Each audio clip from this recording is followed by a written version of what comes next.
Hey everyone, welcome to the ICA Fall Fundraiser event, Step Up for ICBPS, which brings you awareness and educational content for this fall of 2022. We are going to go ahead and get started with my presentation to you all on interstitial cystitis, painful bladder syndrome, the pelvic floor connection. Treating people with IC has been my passion for about 16 years. That's how long I've been a pelvic floor physical therapist. I started treating people with IC, painful bladder syndrome. Really, in some of my very first patients were people like you. I hope that you find this presentation both helpful and, most importantly, hopeful. Please remember that your support of the ICA helps to bring you content like this. So please consider a donation during this event so that we can continue to do things just like this. So for those of you who don't know me, my name is Dr. Nicole Cozean. I'm a doctor of physical therapy. I'm a certified pelvic health specialist, board certified pelvic health specialist. I founded a clinic called Pelvic Sanity, which is a pelvic floor physical therapy clinic in Orange County, California. We have a team of people just like me that are dedicated to helping people with interstitial cystitis along with other pelvic pain conditions. I authored the Interstitial Cystitis Solution. I am the creator of IC Your Roadmap to Healing. I've been on the IC Board of Directors since 2016, proudly serving, I might say. And I was also named the Interstitial Cystitis Network Physical Therapist of the Year. I kind of don't remember the year, but that did happen. So that's a little bit about me. This is one of the first sentences of the Interstitial Cystitis Solution book. Thousands of people with interstitial cystitis live healthy, pain-free lives, and so can you. And we're going to go into today the pelvic floor interstitial cystitis connection so that we can really make sure that you are taking care of that aspect of your symptom presentation. So what is ICBPS? You guys might be thinking, well, I'm an expert in it because I'm living it every single day. But what's interesting is that the actual definition of interstitial cystitis, as noted by the American Urological Association, is, and I quote, an unpleasant sensation. You guys are probably thinking like, of course it's unpleasant, a little bit more than unpleasant, but we'll go with it. Pain, pressure, or discomfort perceived to be related to the urinary bladder, associated with lower urinary tract symptoms of more than 6 weeks duration in the absence of an infection or other identifiable cause. The AUA, American Urological Association, has published guidelines on what your urologist and or urogynecologist should be recommending for you all. They were recently updated in May of 2022 to highlight the role of behavior management and pain management in IC and BPS care. It's a big deal. We're going to go over some of that stuff, and I know there's going to be another presentation on it later on this week. So real quickly, the AUA guideline updates from a pelvic floor physical therapy perspective, they were created in 2011, which for some of you, you guys have had IC for 30, 40 years. And 2011 was really the first time that the American Urological Association actually published guidelines to help physicians help you. They were updated again in 2014, and they were most recently updated in May of 2022. Some of the big changes were that prior to 2022 and 2014, they had lines of treatment, essentially like a hierarchy of treatment that you were supposed to go through. They took away those lines of treatment, but they created categories of treatment. And it emphasized the pain component of ICBPS because that's where the research of the field is going. And it deemed IC a primary symptom, and deemed pain a primary symptom that needs specialized treatment and attention. And previous to this, many people were taking into account pain as a symptom. Obviously, that's one of the things that you guys complain about the most. But this really actually highlights it as needing a specialist to help treat you all with it. Because as we have emerging research come into the field, we understand that pain is actually really complex, and it changes the way that your body perceives pain once you have pain for more than 3 to 6 months. and it must be addressed for full healing of interstitial cystitis and bladder pain syndrome. So we're going to go into a little bit more about that, but that's all how the pelvic floor rolls into this as well. So again, the AUA guidelines were updated just recently. The categories we're going to highlight in this presentation are the behavioral and non-pharmacological portions of it. So that's things like behavior management, education about how the brain and the bladder are connected, pelvic floor physical therapy, mental health therapy, all of those things that you can do that are not medication or procedure based, have a whole new category for just themselves. The statements that were made in the updated AUA guidelines that are pertain specifically to pelvic floor physical therapy and how we can help you through your symptoms with interstitial cystitis, that Kegels are specifically not recommended. We're going to go over why that is here in a second. Baseline voiding levels should be obtained. Now that can be done from your urologist or urogynecologist, but we also can help you to track that and actually create a bladder diary for you so that we can start to correlate things that are happening in your life with your voiding schedule. Patients should be guided in bladder function, self-care strategies, and behavior modifications. This does not mean that if you go to your urologist and you get handed a handout for what you should do for self-care strategies, or someone just says to you, hey, you need to do some self-care, like that's not enough anymore. Patients should be guided. And my argument is that pelvic floor physical therapists have the most time to help you through that process and make sure that whatever recommendations we have for you with self-care strategies, behavior modifications, and whatever's going on with the nervous system, the brain, bladder, pelvic floor connection is actually guided expertly and individualized to you. The other thing that the AUA guidelines said this year specifically was that pain management approaches should be initiated. We can no longer just ignore the pain part of IC. Super important. They also said that an elimination diet should be used to determine an individualized list of symptom exacerbating foods and drinks, as this is different for every single person with IC-BPS. The average IC patient only has, and I know that some of you guys will like, this will be mind-blowing to you, only has 5 to 7 trigger foods, okay? The IC diet actually does not exist. What should exist for you is whatever diet is recommended for you based on your individual symptom exacerbating foods and drinks.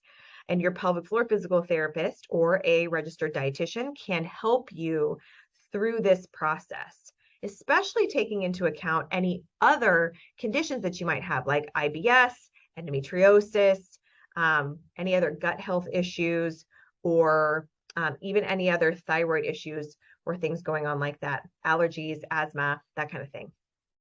A cystoscopy and urodynamics are not required for the diagnosis of IC.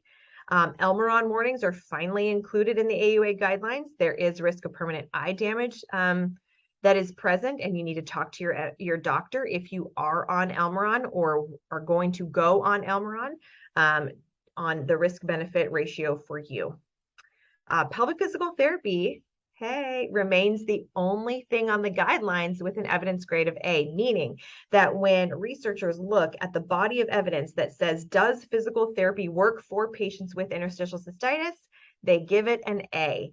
I give it an A+, but we're going to have to agree to disagree there with the AUA on it. Everything else is given an evidence grade of B or C, and if it's less than that, it doesn't even make the list. So pelvic floor physical therapy, we know works. We're going to talk about finding the right pelvic floor physical therapist for you and what they should and shouldn't be doing. So I have a whole myth-busting series on Pelvic Sanity's Instagram page. We're going to go through them super quickly here. I also have them up in my story highlights as videos, so you can hear me talk more in depth about each one of these. But I think it's important to recognize that some of the myths that are perpetuated in this field and online can be detrimental to your progress, right? Because if you believe what you read somewhere, that interstitial cystitis is solely a bladder condition, then all of your treatments are going to be bladder focused, and you're going to forget about things like the pelvic floor, which we know just got an evidence grade of A. Myth 2 is that ICBPS is rare. It's actually not rare. In the most epidemiological based survey that we have, there's up to 12 million people just in the United States alone that have this condition. It is not very rare. It's actually quite common. And if we treat it as rare, then we're not going to be given the expert care that we need so soon in our symptom process. So it can be really detrimental if we believe that myth. Myth number 3, IC doesn't affect men. It absolutely does. In fact, it affects men almost at the same rate as women. And you'll hear over and over and over again that it's a women's disease, but that is actually not true. And other names that IC goes by for men is chronic prostatitis or urological chronic pelvic pain syndrome. But all of those things, ICBPS, painful bladder syndrome, urologic chronic pelvic pain condition, pelvic pain syndrome are all very similar, if not the exact same condition. Myth number 4, we just talked about, there is a standard IC diet. There is not. There are some universal foods that typically are bladder irritants for most everybody, but that you should be finding your individual symptom triggers in food if you have them. And that's a big if. Not every person with interstitial cystitis has food triggers. Some of you do, and you do need to figure out what those are, usually by the help of a pelvic PT or a registered dietitian. Myth number 5, kind of in the same vein, acidic food should always be avoided. The concept of acid in equals acid out is extremely complicated. I can't get into it a ton here, but basically what we don't want to do is eliminate an entire food group due to faulty understanding of what happens biochemically in our bodies. So it is not true that every single food that's acidic will flare every single patient with interstitial cystitis. And so they shouldn't always be avoided. Sometimes they should be. And if they are a trigger for you, of course, they should be avoided, but it's not a one-size-fits-all program for that. Myth number 6, Elmeron is the only medication option. This is absolutely not true. There are many off-label uses for different medications for interstitial cystitis, and most importantly, through the pain component, which is now starting to get more recognized finally as a primary issue that we have to deal with IC. Myth number 7 is that the pain is all in your head. It is absolutely not. It is 100% physical, even though there is a complex process going on with what's going on at your bladder and your pelvic floor and how your brain interprets that. That does not mean that the pain is all in your head. Your pain is extremely real. And if you need to clip this part of this presentation and share it with a practitioner who is making you feel that way, do so. And then lastly, myth number 8 is that ICBPS is an incurable disease. It certainly is something that we can mitigate, if not completely eliminate, most of the symptoms of interstitial cystitis. It is a symptom cluster type of presentation that is a chronic pain condition that happens to have bladder symptoms. That does not mean that we don't know how we can help you. We do. So that's why this one is a myth. So if we go through the symptom categories of interstitial cystitis, this is really important as we talk about the pelvic floor. There's urinary symptoms of interstitial cystitis and pain symptoms of interstitial cystitis. So urinary symptoms of IC are things like urinary frequency, going to the bathroom all the time, sometimes up to every 5 to 10 minutes. Urinary urgency, regardless of the frequency, you feel like you have to pee all the time. Nocturia is going to the bathroom at night significantly more than normal, which is more than 1 to 2 times at night. Hesitancy or decreased urine flow, especially when you have urgency and you really feel like you have to go, and then you get there and it's like takes forever, or the urine flow is really slow, or the urine flow is spraying everywhere. That is a urinary symptom of interstitial cystitis. Feeling like you can't completely empty your bladder, if you feel bladder pressure, urethral pressure, or if you're having a little bit of incontinence, which is involuntary leakage of urine. Those are all some of the urinary symptoms of interstitial cystitis that you could have. The most common being urinary frequency and urgency and going to the bathroom excessively at night. Pain symptoms of IC is pain above the pubic bone, bladder or urethral pain, painful burning with urination, generalized lower pelvic pain. You can also have low back, hip, groin, or tailbone pain as associated with interstitial cystitis. You can have painful intercourse or sexual activity with or without a partner, and you can also experience painful bowel movements. So why is the pelvic floor then such a big deal? Well, most, if not all, of those symptoms that I just went through can also be caused by pelvic floor dysfunction. Pelvic floor dysfunction is present in almost 90% of interstitial cystitis patients, and IC is now recognized as a primary pelvic pain condition and not necessarily a bladder condition. There are exceptions to that. The people that have Hunner's lesions do actually have a problem, a pathology with the bladder lining itself. But if you have not been diagnosed with interstitial cystitis with Hunner's lesions, then you do not have a problem with the lining of your bladder. I know that some people get diagnosed with redness and glomerulations, but there has been significant evidence to show that that does not necessarily mean a cause of urinary symptoms, meaning that there are people walking around with no symptoms at all, with bladders that look quote unquote angry. So it is a symptom that, or a sign on a imaging test that is not necessarily correlated with causation. The nervous system, the brain, the bladder, and the pelvic floor connection needs attention and rehab essentially to control and eliminate the symptoms of interstitial cystitis. The pelvic floor is literally the setting for your bladder. And if the pelvic floor is irritated, it can irritate your bladder, and your brain does not know the difference. This can be a huge driver to the dysfunction, inflammation, pain cycle I'm going to share with you here in a second. But here's the big deal. And I'm going to show this so this is your pelvis. This is your pelvic floor. Pelvic floor muscles are in a triangle. This happens to be a female model, but men, your model is very much essentially the same thing, except for here is where your penis is, and this is where our vagina is. These pelvic floor muscles wrap around the urethra. The most interesting part though is, and for men, you obviously do not have this middle piece here. This is a uterus. So males look a little bit more simply like this with your prostate underneath this part of the bladder. But the thing that I want to highlight for you all here, I'm going to take the rectum out for a second. Hopefully that doesn't happen to you guys in real life. But here's the deal.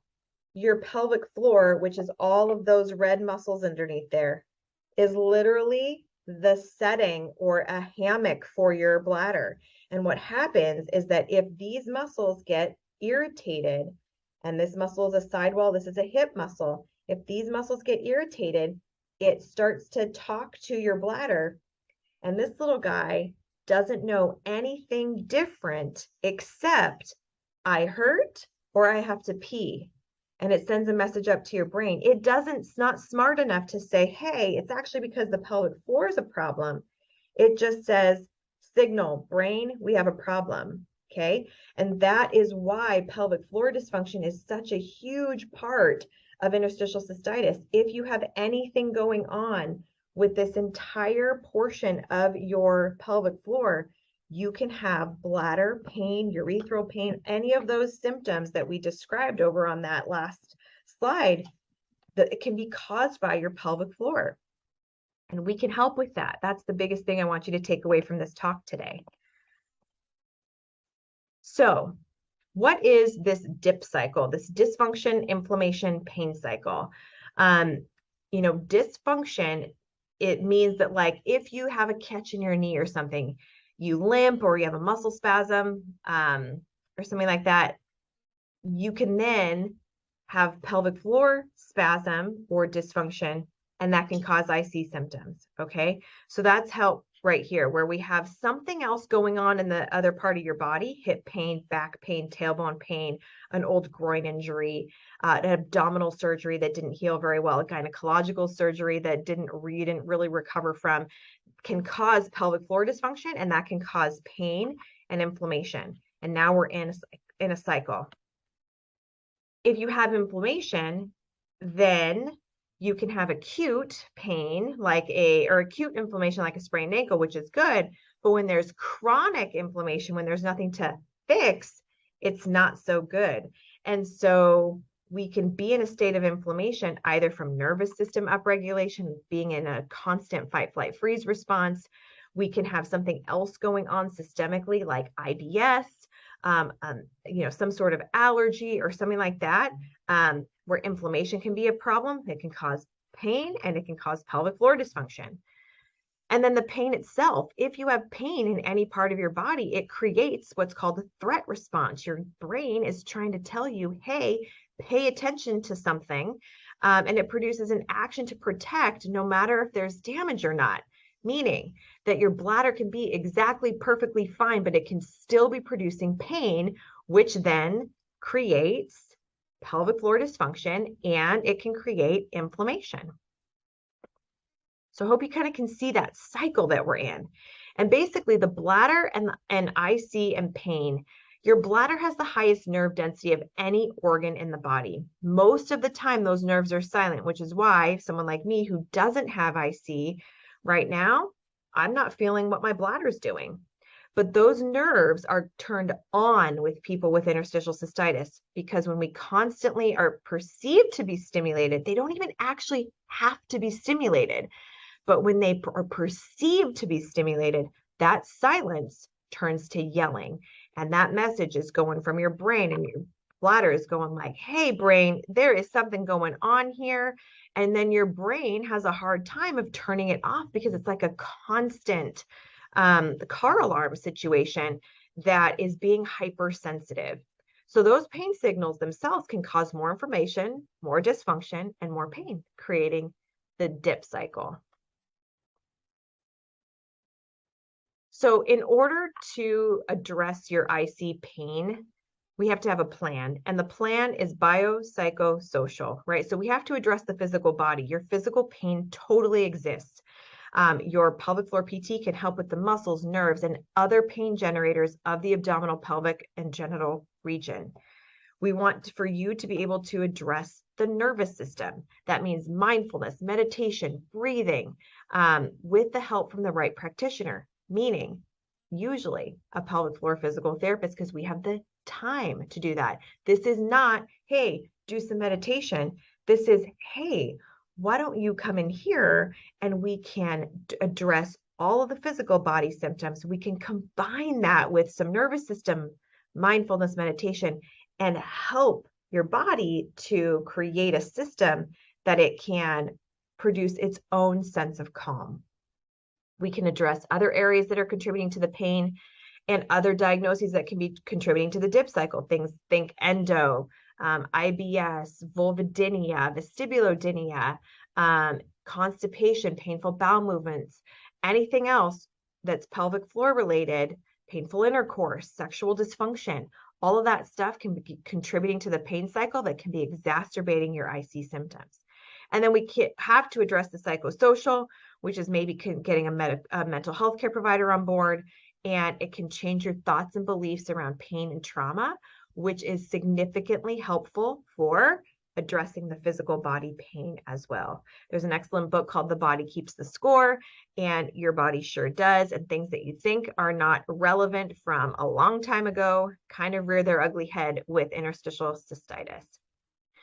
So we talked a little bit about what the pelvic floor is and what it does. It has 4 major functions. You can see them here. That's supportive, sexual, stabilizing, and it is part of the core, meaning that low back pain, tailbone pain, hip pain are all makes it susceptible of pelvic floor dysfunction as well. And they're sphincteric, right? So they need to contract when you don't want to pee, and they also have to relax fully to allow urine out. So sometimes with interstitial cystitis, we have a hard time with the pelvic floor relaxation part. And that doesn't allow all of the urine to flow out of the bladder. And so we can actually have a tension of the pelvic floor muscles that is creating a urinary retention type of symptom.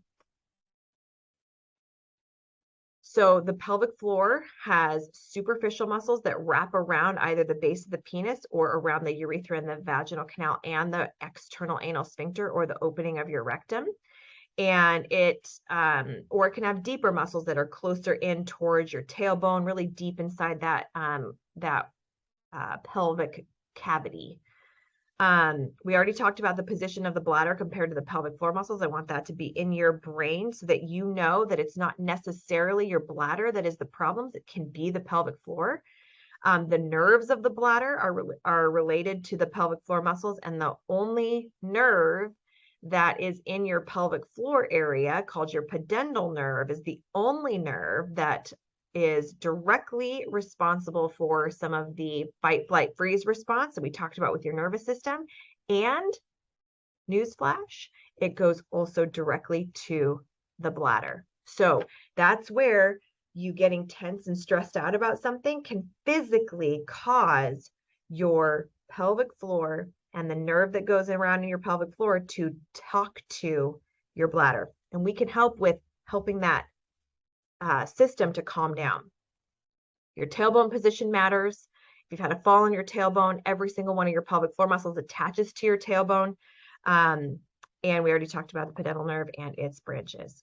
So all that is to say that there is a complex interaction between the bladder, the pelvic floor, and the nervous system, and all must be addressed for full and complete healing with interstitial cystitis. So how can pelvic floor physical therapy help? Well, we can help by intervening with the DIP cycle, the dysfunction, inflammation, pain cycle, literally every single portion of the cycle. It's one of the only treatments that hits all of that. Think pain medication. Pain medication hits only the pain part. It doesn't help the pelvic floor dysfunction necessarily, and it doesn't decrease inflammation. But pelvic floor physical therapy actually helps with all of those simultaneously, which is why it can be so powerful with helping your IC symptoms. So what should you expect from your pelvic floor physical therapist? Well, we want a treatment approach that is consistent with this, right? We want a combination of internal and external treatment. We want really for people to find why your pelvic floor is acting up. So it's not just enough for your pelvic floor PT to say, oh, your pelvic floor is tight. Why, Brenda? Why? Okay. So we have to be finding the why. We want to address the nervous system, the muscles, the nerves, the fascia from head to toe. You would be shocked at the amount of jaw pain that is connected to pelvic floor pain.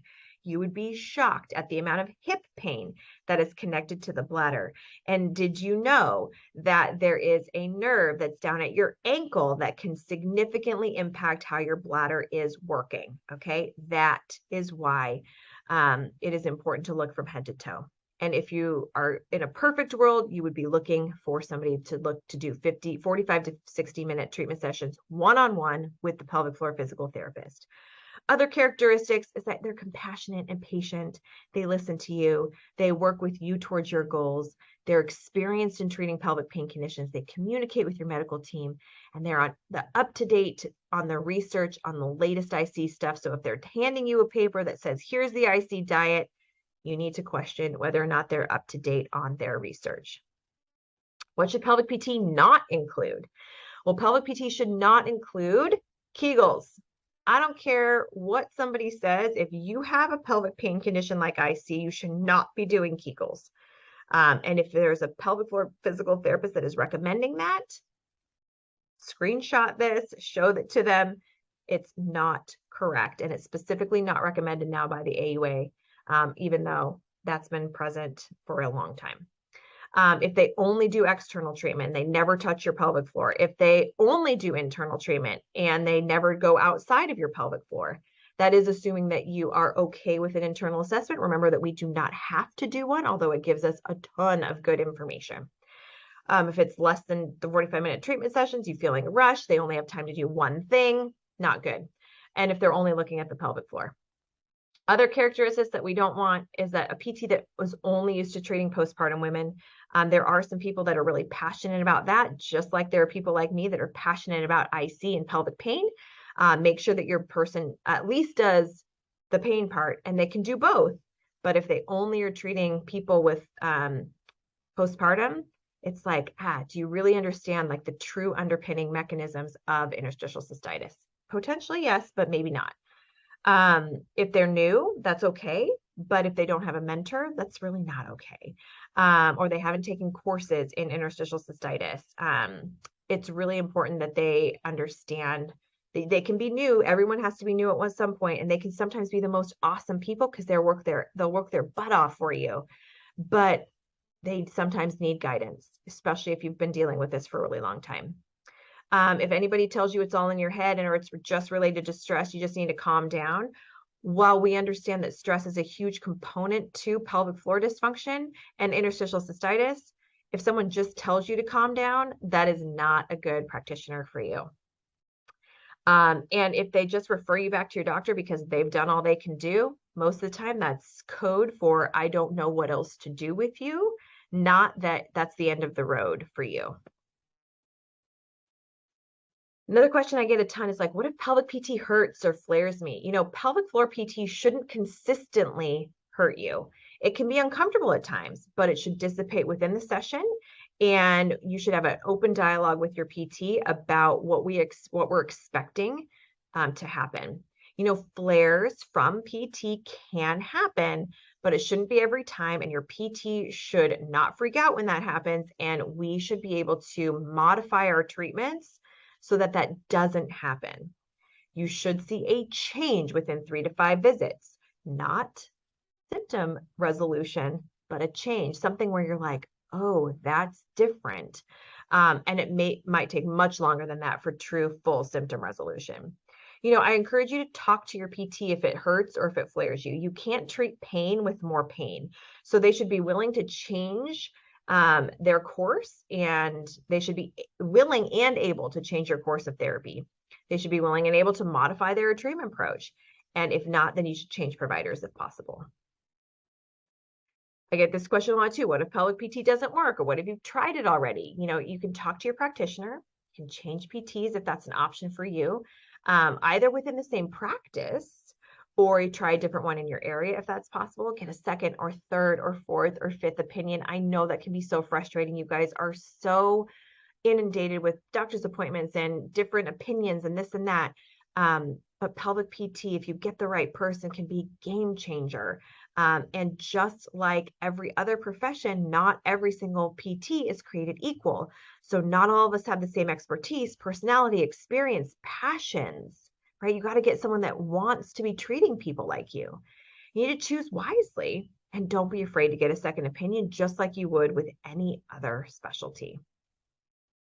How can I find one? Well, you can ask a friend in the Interstitial Cystitis Association Facebook group. If you're not part of that group, go find that. We also have one called Finding Pelvic Sanity, and ask around. There are online listings that are listed here. There are patient advocacy organizations, obviously like the ICA, that need your donations to exist, by the way, but that are dedicated to helping match people with good practitioners that know what the heck they're doing. You can look on social media, you can Google it, do your research. A lot of us will specifically state that we treat people with interstitial cystitis, and ask your doctor or local physical therapist for a pelvic PT that they tend to work with and like. If your doctor who treats you for your IC doesn't have a pelvic floor PT that they like, then you might want to consider getting another practitioner on that end as well. What else can I do with pelvic PT? Well, there are remote consultations with an IC expert. You can see if you're on the right track. You can get an action plan and carry on in your area. You can travel. Again, that might not be feasible for all of you, and I totally understand that. But if you can swing it and your local team has been failing you, you can consider an out-of-town program, or a consult with a physician or a physical therapist that is outside of your area, just to kind of see like what is actually happening. Can Am I on the right track with my team here, or would you recommend something else? So pelvic floor, pelvic PT, and IC summary. The pelvic floor can cause IC symptoms. IC symptoms can cause pelvic floor dysfunction. Pelvic PT can be a great addition to your care team. Not all of us are created equal. Please find the right fit for you, both in personality and in skill and expertise. Don't get bogged down in the what do I have conundrum that gets so many people that are perseverating over, and I get it. It's really difficult for you guys. But when we are overly perseverating on what do I have? Oh my God, what do I have? IC or PFD, and really trying to like figure it out. The bottom line was that with the way that the interstitial cystitis definition is written and with how broad pelvic floor dysfunction can create symptoms, there really is a huge overlap between what pelvic floor dysfunction causes and what interstitial cystitis symptoms cause.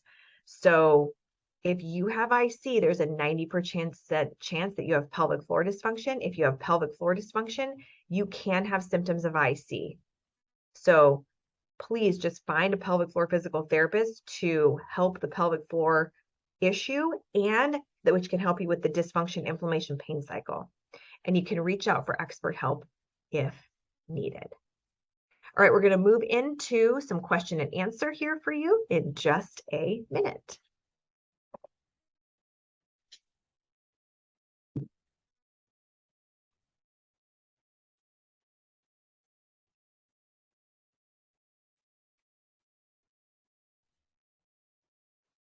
So the next thing that we're going to do is go through some of the questions that you guys submitted to the ICA.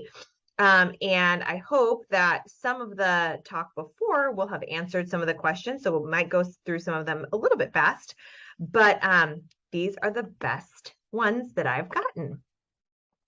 So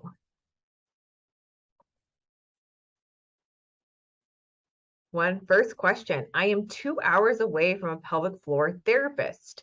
Should I make the drive and get therapy? This is an excellent question.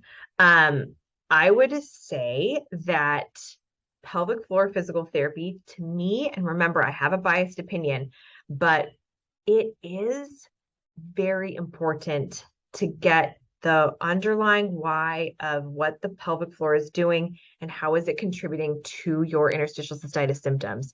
So if your pelvic PT is more than 2 hours away, I would probably make the drive. A lot of like we see people here for 2 hours for people that come from far away. So that's an option. The only exception to this is that if you have a significant pain sitting in the car and the drive is something that would actually be a flare symptom to you, then I would say maybe hold off and see, can you work with someone remotely first to help get the pain down so that you can tolerate that drive. This is a typical problem for a lot of people that don't have access to people right near them, but it can still be a huge, huge improvement to your life to get care from them. So the other thing that you can do is to make sure that you wouldn't necessarily, sometimes you could come every other week for 2 hours so that you'd have 2 weeks in between. So you don't have to make the drive every single week necessarily. And your PT should be able to come up with a plan that can work for you and your drive. Does Botox really help? This is a question that could have a whole nother webinar. Does Botox really help? Botox is an injection therapy that works on the pelvic floor muscles themselves. Botox is actually a neurotoxin. It actually helps to relax the pelvic floor if it's done in the correct manner. The real question is, this is where your pelvic PT can really help you, is the fact that your pelvic floor will not relax, is that the problem? If that is the problem, Botox can be helpful. If it's not the problem and your pelvic floor muscles are tense for another reason, your hip, your low back, your tailbone, your nervous system, then Botox will not help. So this is where you really got to ask your pelvic floor physical therapist to give you their assessment as to why your pelvic floor muscles are tense and tight in the first place. Are they contributing to your bladder symptoms in the second place? And then in the third place, is the Botox therapy the right therapy injection-wise for you? There's also pudendal nerve blocks. There's a slew of other things that can be happening. And there's also medications that can achieve similar things. So is Botox the right thing? Is really a question that you need to be making with your physician, the pelvic floor physical therapist, and you, and how your symptoms are presenting at the time.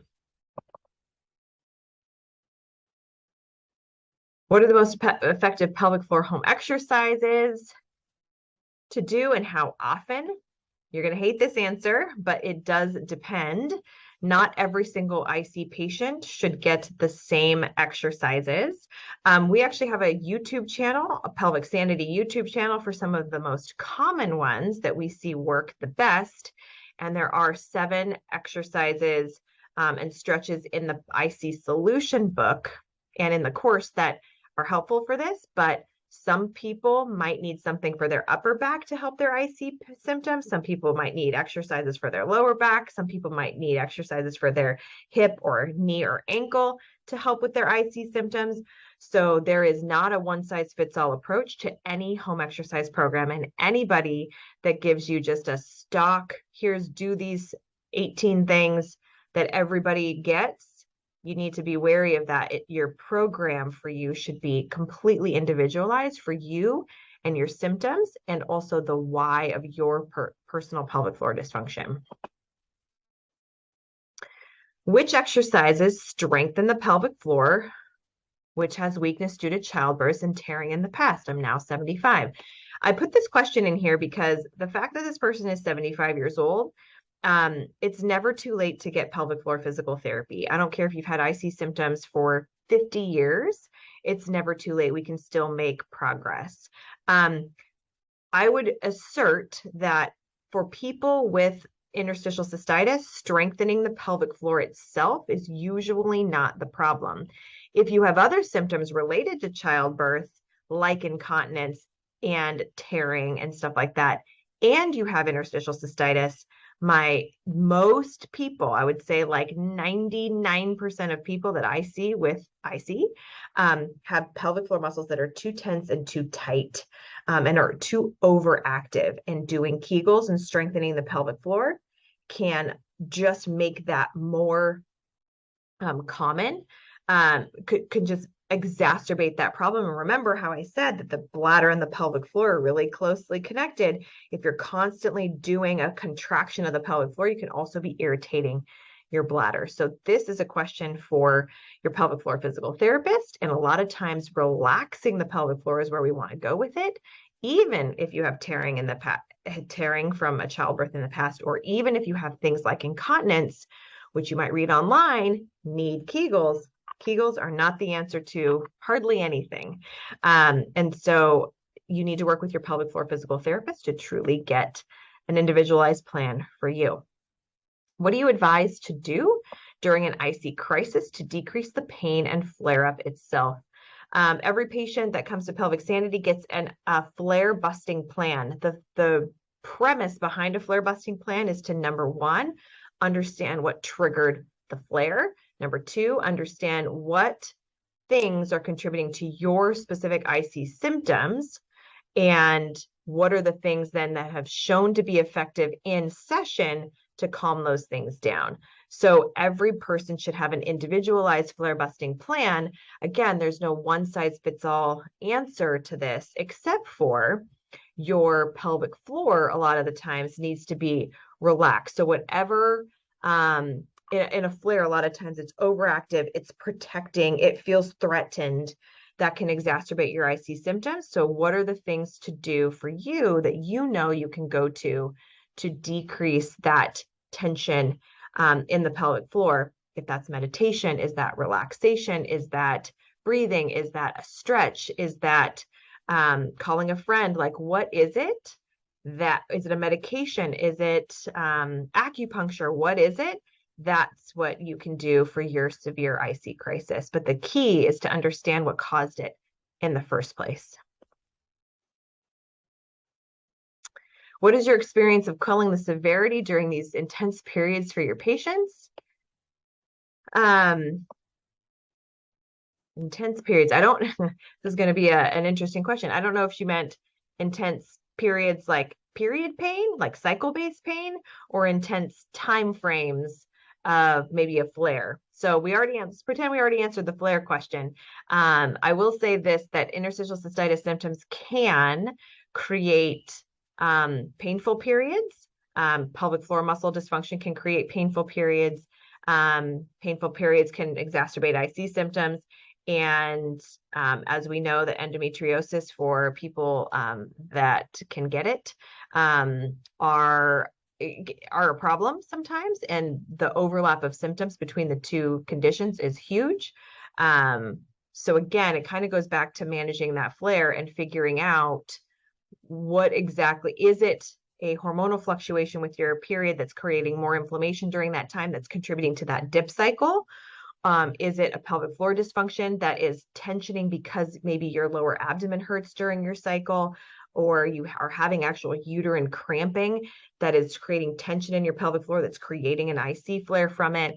All of those questions are still relevant to the last answer that I just gave in terms of how to manage a flare. You got to understand why it's happening, and even if it's cycle dependent. Here's the question. If I have issues with specific foods that are often seen as bladder friendly, like garlic and blueberries, do I need pelvic floor PT? Is one bladder sensitive and the other muscle? This is a good question. This is a really good example of every single person might have a different food trigger. Remember that the majority of patients with interstitial cystitis do not have only excuse me, 90% of people with interstitial cystitis, or 95%, I forget the exact percentage, but they do have some food sensitivities, but only have 5 to 7 food triggers. So if for you that's garlic and blueberries, sometimes there's different properties of foods like histamine, or they could be high in like on the FODMAP diet, stuff like that are the reason, and it's not necessarily acidic, right? So again, these are seen as bladder friendly, but are they friendly to you and your system? We don't know. We do know that 90% of people with interstitial cystitis do have pelvic floor dysfunction. So I would take your diet sensitivities and your pelvic floor dysfunction separately and make sure that you see a pelvic floor physical therapist so that we can decide what percentage of your symptoms are coming from the muscle part. And there might be a percentage that's coming from a food sensitivity, and we can either help you manage that, send you to a registered dietitian that can help you to explore it more, or some other physician that can help you to see, is there any other reason why a food would be upsetting your system? Can you suggest someone in my area that is trained with your techniques? I live in Williamsburg, Virginia. I cannot. I do not know anybody specifically in Williamsburg, Virginia, but in the previous slides, we did go over where you can find a pelvic PT.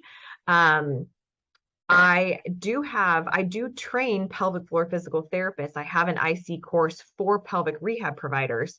So that is a question. Have you taken a course by, Dr. Nicole Cozean? That is a question that you can ask, but there are plenty of people that haven't taken it that are really wonderful PTs as well. So that's not a prerequisite to being a good PT. But it would be helpful if somebody did know had the same philosophy, did not know exactly what I'm teaching, but has the same philosophy. So listen to the philosophy, and that's how you can interview your pelvic PT to see if they're the right person for you. I'm starting pelvic PT soon for bladder spasms and for back pain and hip pain issues. Excellent. All of those things can be related. That's not necessarily 3 different issues. That can be the same issue with the same common denominator in the pelvic floor. What approaches will be used? I don't know. Depends on the philosophy of your therapist and what exercises are usually given other than Kegels and yoga poses like happy baby, frog pose, and deep squats. These yoga poses that you list here are extremely common because they produce pelvic floor relaxation. So these are a lot of people's go-tos. These are Happy Baby and Deep Squat Stretch are 2 of the 7 exercises in the IC solution. So they are great. Your home exercise program should be more extensive than that and should not have Kegels in it. So what exercise are typically given? It should completely depend on you, your symptoms, what the problem is, what's creating those symptoms, and the why behind those symptoms, and what you want to get back to. Someone that is coming to me with interstitial cystitis that is a runner is a very different rehab protocol and approach than a patient that is, wants to go to Orange Theory or wants to do CrossFit or wants to just walk without pain. All of those things are very different. So it does depend on the patient's desires and goals of what they want to get back to. Do others find that pelvic pain leaves them weak in the legs, shaky, and causes a sudden shift in the brain to a major depressive state, like flipping a switch off and on from then?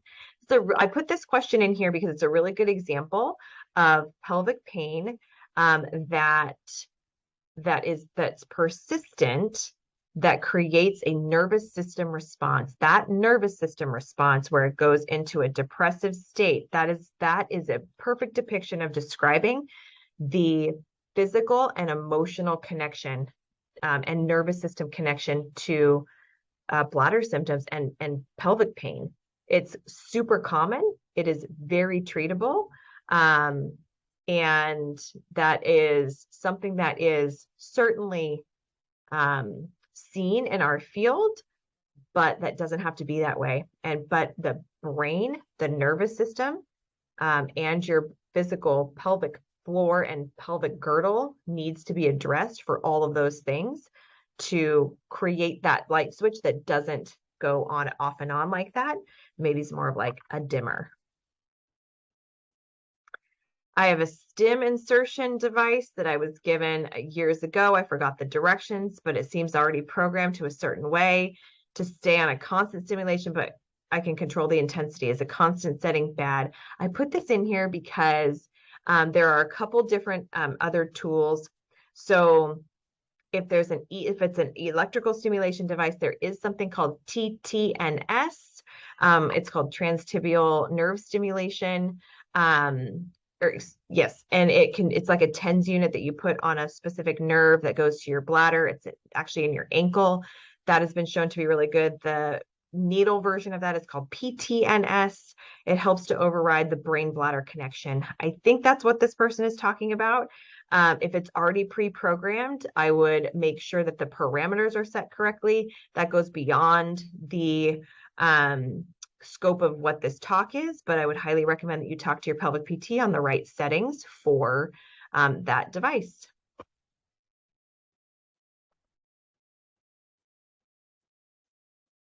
Is the pain I get on both sides of my torso considered pelvic pain? Is it a referred pain from the bladder or its own issue?